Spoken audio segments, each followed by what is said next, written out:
Thanks for your company on Access All Areas, brought to you by OPSM. Damien Barrett with you, alongside four-time Premiership coach and Player of the Century Lee Matthews, and also joining us today on Access All Areas is Carlton coach Brett Ratton. And as we welcome you, Brett, thank you for joining us on Access All Areas. The three of the past four matches have been really encouragingly good for Carlton after a forlorn period. What's been the key to that improvement? I suppose before the break, I think the Port Adelaide game we were really poor, and we sat down, had a good chat, and we put some things in place. And it took a while, I suppose, to come through with our form, but our training habits became, our game day habits, and it's been really encouraging, especially for some of the kids that are in the team now. Yeah, we'll talk about Carlton again shortly. We'll just park it for a moment and discuss the big topic of the week, the tanking issue, which was raised by former Melbourne player, current Carlton player Brock McLean on the couch on Monday night on Foxtel. We might just take a look at Brock's comments and then get yourself opinion, Brett, and also Lee. This is Brock McLean from Monday night. Circumstances that happened in the second half of the year never really sat well with me. Well, are you talking tanking here? Well, they don't call it tanking. We call it, experimenting or whatever it was, and it just went against everything I was taught as a kid, as a footballer, as a person. Is that what you're saying? As a player within that football department and that football team, you felt that, I'm not sure we're trying 100% here. Definitely, and I think you'd have to be blind Freddie to not figure that one out. And I, when I sat down with Dean Barley, when I made my decision, I brought that up with him. I told him what I really thought, and we were both on the same page. I really felt for Bales because he was put in an uncomfortable position. Brett, that's your player, Brock McLean there. I noticed during the week at your press conference you made mention of the fact that Brett Clothier had spoken to you twice about tanking issues. If you can, just take us through those conversations. Were they lengthy conversations that Brett had with you? Yeah, they were. AFL came in and had a chat in regards to the games, and especially the last game against Melbourne. And they spoke about scenarios and put things to me, and I just answered the questions that were put in front of me. And Can I split straws a little bit? Because it's one thing to definitely try to lose, isn't it? We know that's tanking. It's another thing to not be trying 100% to win. NAB Cup games are sort of in that category. Which question were you asked? Did they ask you simply, Brett, did you ever coach to lose? As blunt as that?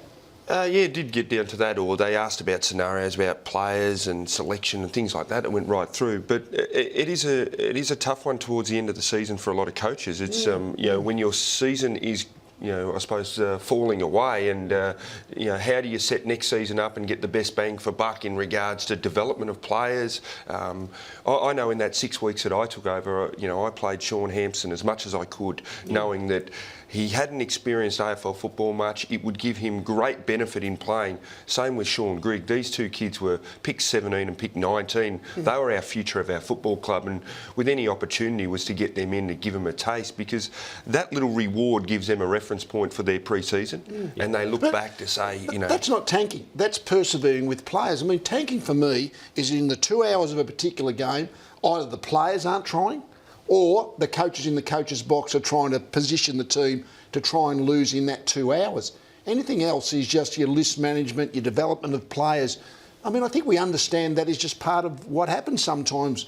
NAB Cup's a good example, isn't it? You're not trying to lose. No. But getting some experience of players' match condition is what you're trying to do. That's the priority. Before we take this conversation further, we might just have a look at the game in question, which Brock McLean was probably most likely referring to. Round 18, 2009, Melbourne versus Richmond on the now famous game won by Richmond after the siren by Jordan McMahon. This bit of vision here, Lee, shows Ruckman Paul Johnson playing on Nathan Brown. It's a strange decision, isn't it? Oh, yeah, no, it is. I mean, you look at this game, and if you've got to be cynical, you say, well, I'm sure the Melbourne players are trying.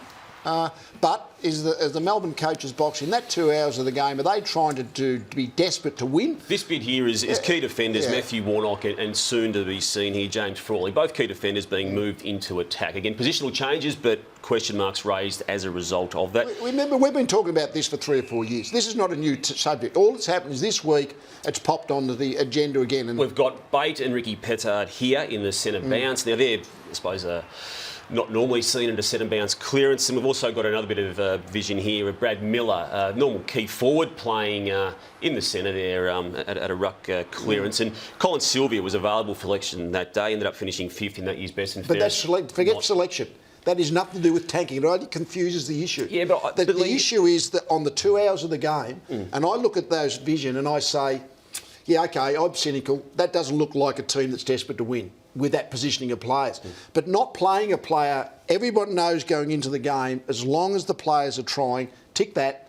Are the coaches trying on the particular day? Okay, I'll question mark that. I'd be very cynical about whether they were. Sure, but there's so many definitions you can put on taking. Well, that's what I'm saying. You've got to get the right definition, otherwise people just get confused out there. But if a club is working backwards from wanting to finish as low as it can on the ladder, I think everything that it decides to do comes under that umbrella. Well, I disagree with tanking. you. Yeah, I think if the club disagree. decides it. But do you think this investigation by the AFL, as belated as it has been, on the back of Brock McLean making public his thoughts, do you think it will clear it up, hopefully, once and for all? Yeah, hopefully. I know Brock went and sat down the other day. He came in with Andrew McKay and sat down with Brett and had a lengthy discussion. And as I know, it's all cleared or it's been moved on. Brock answered the questions from Brett, and that was the end of that. I disagree again. It'll be guilty until proven innocent, and you can't prove your innocence, and it's going to be very hard to prove categoric guilt. Yeah. So this will just go round and round in circles, most likely forever. Do you see it that way too? Yeah, with the selection things, the positional things, it's very easy to sit there and say why he was there and why he wasn't. Some players have been drafted in certain positions. How does Daniel Merritt from Brisbane end up as a full-back when he starts as a full forward? These things are tried, and I feel for the coaches. Matthew Bate has played centre square for Melbourne before that game. I know that. I've seen it. We've coached against them. Were they getting smashed out of the middle? Did they want a big-bodied player in there? That's why Miller went in just for the centre bounce. They're things that you can look at the tape and go, oh, I question that. Yep. But actually, what did happen? Did Miller just then run forward to try and be a big-bodied player there? Did Richmond have a small forward line? That's why Paul Johnson ended up on. We don't look right back to it. We just pick and choose what we want to from the tape on that certain day, and then we assess it. Did you get worked up when Brett Clothier was asking you these sort of questions? No, I just put the facts that were there. I think, in our last game, Whitnell hit the post 3 times in the first half. How much did he practice doing that? So the Cruiser Cup game, which is referred to from Carlton's perspective, and the reason Brett Clothier would have been speaking to you, no issue at all in your eyes? No issue at all. Yeah. No, I think we kicked some amazing amount of points. I can't remember the score, Yeah. but it might have been 11 or 12 goals, 17 or 18. You can't coach it just shows probably where the game's at. We've tried to improve goal kicking and we still don't get that right. So, No issue with that. Is there any issue at all from the Carlton Footy Club perspective with Brock raising this now that he's at Carlton? Oh, well, I suppose Brock had a view. The way he finished at Melbourne and the way he wants to play the game and things like that. He expressed that. Would we have liked him probably not to say it? Probably, but at the end of the day, the kid's he's a mature kid. He plays the game hard. He's as honest there. So he expressed his view. We'll leave it after this next one. Is there a smoking gun answer from Brock McLean for the AFL on this tanking issue? Is there something that he has said to Brett Clothier that's going to blow this wide open? I don't think so. I think Brock just put how, I think where he sat in his football career and, trying to chase a premiership or play finals, that was his ambition. So probably he answered all the questions that Brett threw at him, and that's where he sat with his football career. And do you think it'll be closed off without any significant finding from the AFL on that particular matter? Well, I don't know what was said between Brock and Brett, so I don't know exactly. I just asked Andy how it went, and he said no, it was fine. Brock answered all the questions. I don't think Andrew was in the room all the time. He might have been. I can't even answer that correctly. So yeah. Sure. Just on Brock, has he done enough to get a new contract? His past month has been really encouraging, I would have thought. It's been fantastic for Brock, and I think his story's a great one in regards to persistence. The pressure that was put under him and just getting into the team and the continuity of playing has allowed him to really show what he can do back at senior level at our football club, and I think it's been fantastic for him. He's coming good this year, having some good form the last couple of months. Does that give you a chance to play Chris Judd a bit midfield, but also a lot out of the forward line? Yeah, well, I think we need to tinker with that a little bit more with the longevity of Chris in the game. We don't want to. He's such a great player that the demands he puts on himself around the stoppages, he's always in there. So maybe taking him out of that a bit more would be something that we've been trying to do. But knowing Chris, he's the one that can determine that because he's so good at winning the ball, and he'll try and do that from a team point of view. One question, Jared Wade. I mean, I reckon he's important to Carlton as Travis Cloke is to Collingwood. But he's been injured, he's having trouble getting longevity out of him, sort of 20-game seasons. Do you just have to persevere? Where do you go with a player that you just think we're just struggling to get 22 games out of him? Yeah, it's an interesting. We've sort of gone back through his injuries, tried to sort of. Is there one thing that sort of pops up? Well, he had the ACL. This year he's had a back. They've all been different, and that might be just in his genes and makeup of a player. But you're right. He's so important to us, and we'll keep persisting to try and get him to get to 15 plus games in a season because he's so important. But this might be the first time for a while that he might finish a season off, so that might put him in good stead for the pre-season and getting a full pre-season because he hasn't actually done that for a few years.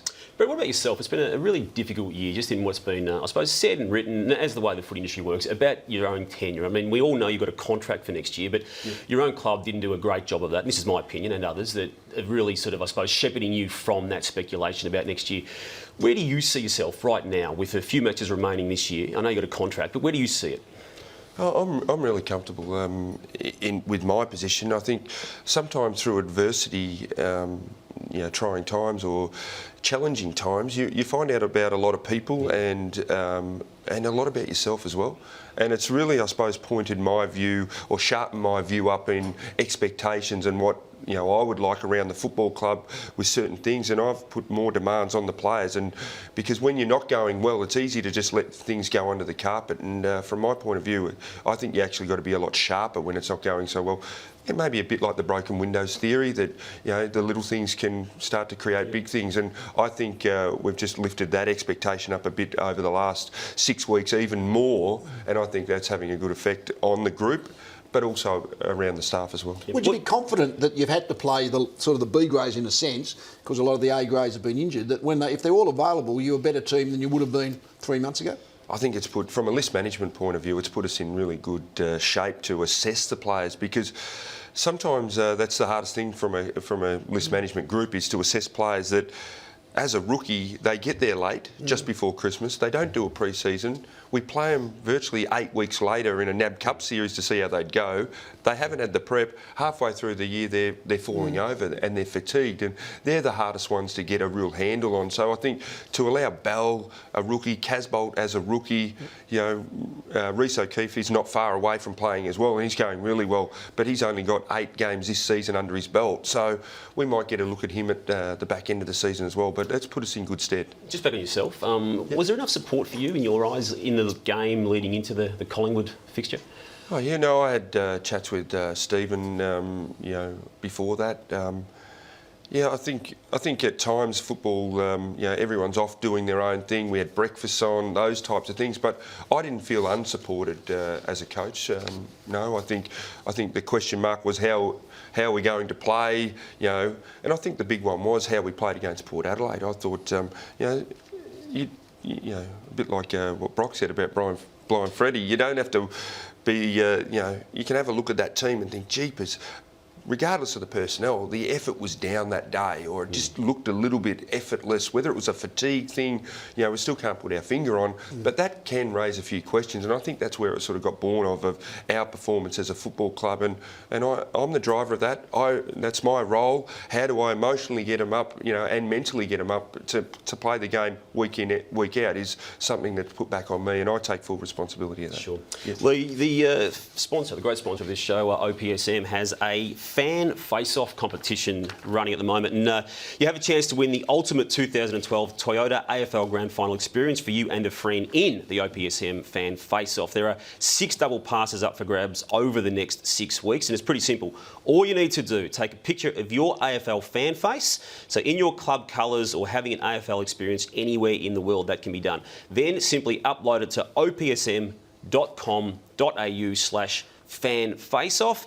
The ultimate 2012 Toyota AFL Grand Final experience includes return airfare and accommodation for two in Melbourne. There's VIP pre-game 3-course dinners, access to the post-game concert and highlight lounge, and of course 2 premium tickets to the big games. That's opsm.com.au/fan face-off. Lee, in this program each week you like to talk about which team has got the swagger, which team's got the stagger. You've got an interesting selection for the swagger this week, I think. A bit contrarian this one. I reckon the Richmond. I mean, at the moment, they're at the depth of despair because they've lost 3 really close games, and I think that's the end of their season. But I think you've got to look at it in the big picture, that Richmond, to me, are a side that should have hope for the future. They've beaten some good teams earlier in the year, and we see them when they beat Swans by 29 points, thrash Hawthorn by 62 points, and they beat St Kilda. So they're a very capable team, I reckon. But sometimes the close losses, really, there's a lot of good luck, good fortune, bad fortune that comes into it. And Richmond have lost 5 games by less than 10 points. So that makes me think they're probably going to finish 12th this year. But if I was a Richmond supporter, I'd have a bit of hope about where they're going in the next year onwards. Very interesting selection as a swagger, though, Lee. And all the same, I would have thought, given what's happened in round 16, swagger's 17... probably the incorrect word, I admit, but still. I would have thought it might have been a stagger, but your stagger this week is... Oh, Leicester, I guess, the team that sort of fall. They're just been on the slide, can't get their best team on the field like many sides. As it happens, you can't get your best side on the field, you normally suffer. But they're now hanging on to their position in the 8. They're well out of top 4 contention. The OPSM poll result from Monday's show, where we asked, is free agency good or bad for the game? 60% have said it's bad for the competition, 40% saying it's good. Brett, where do you sit on that as a coach potentially looking for a free agent? Yeah, I think it's good for the game. I think we need to test some of these things to see how it works, but I think we need to really assess it, you know, over a 2 or 3 year period, because it could be good for the game, but it might have a detriment to some clubs. And so I think the AFL should be all over it to make sure that nothing is a big landslide for one team over another. Yep. Lee, Hawthorn and Geelong tonight. Hawthorn hasn't beaten Geelong since the 08 Grand Final. What happens tonight? Well, I think it's the 8 losses since the 08 Grand Final aren't the issue. I reckon you go back a bit more recent. Round 2, Hawthorn are 3 goals in front at 3/4 time, and Geelong still found a way to beat them. That's the little thing. It's only if the game gets close in the last quarter. Geelong have had this great ability to find a way to beat Hawthorn over the last few years when Hawthorn were in a winning position. But I don't take a lot of notice because Geelong have beaten most sides over the last 4 years. So who wins tonight and by how many? I still think Hawthorn look like they're going better, but Geelong have got great capabilities. You'd never write Geelong off, I don't think. Do you still see some life in Geelong, Brett? Yeah, I do. I think Podsley Adley hasn't played for a few weeks, so I think just getting him back will help Hawkins as well. So, yeah, I would never write Geelong off. Yep.